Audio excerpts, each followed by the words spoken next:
Hello students, once again welcome back to my channel Neat Biology. In today's chapter topic we are going to discuss the pollen-pistil interaction in detail. In the previous lecture we have discussed about the outbreeding devices in detail. Now we will move towards pollen-pistil interaction, the mechanism of pollen-pistil interaction.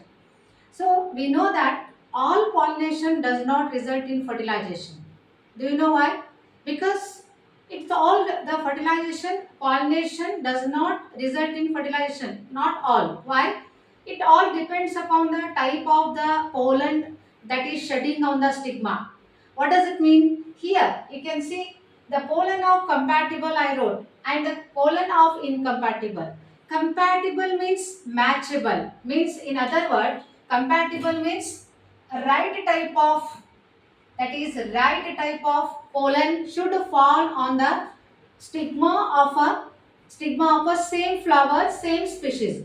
Suppose the same species, if the pollen is not belongs to the same species, it does not going to accept the pollen. Pollen is not accepted by the stigma. Hence, the pollen of right type is very essential for the further process. Okay. So here the pollen of right type of pollen should be shed on the stigma of the same species, or this is known as compatible type of pollen.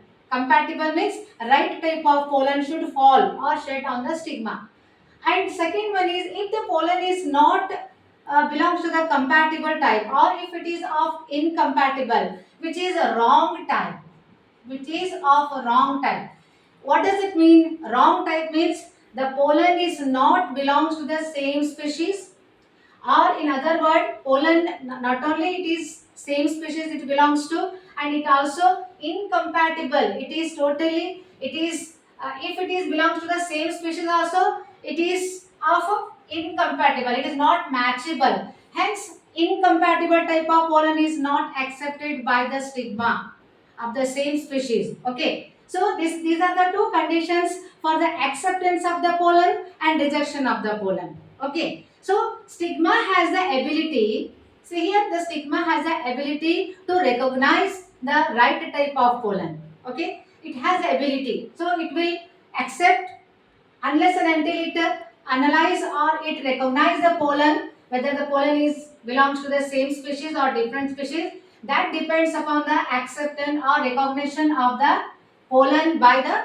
particular stigma, and then the pollen is going to germinate. So it is going to fall on the stigma and it will start germination. We know that pollen can shed at either at 2-celled stage or at the 3-celled stage. See here, so before going to see the detailed aspect of the pollen pistil interaction, let me clarify here. When the pollen is falling on the stigma of the same species, the acceptance of the pollen grain takes place by the stigma, and then this pollen will start germinate. This pollen will start germinate through one of the germ pore. Since we know that the pollen is having germ pore, through the one of the germ pore, the pollen will germinate and it form a pollen tube. And the content of the pollen that is cytoplasm nucleus enters into the pollen tube. So it means that, and it will elongate. This pollen tube will elongate and start enter through the stigma and penetrate through the style. It elongates deeply and reaches the ovule. It reaches the ovule through the micropylar end. So always it enters through micropylar end maximum. And after reaching through the micropylar end, through the this opening, it will pollen tube try to enter inside the embryo sac. See here, in the embryo sac filiform apparatus is there. So this filiform apparatus guides the entry of the pollen tube and reach the egg cell. Okay, and the two synergids are also there, and these synergid cells also support, and even the filiform apparatus also guide the pollen tube to enter the, to reach the egg cell and fertilization commences. This is how.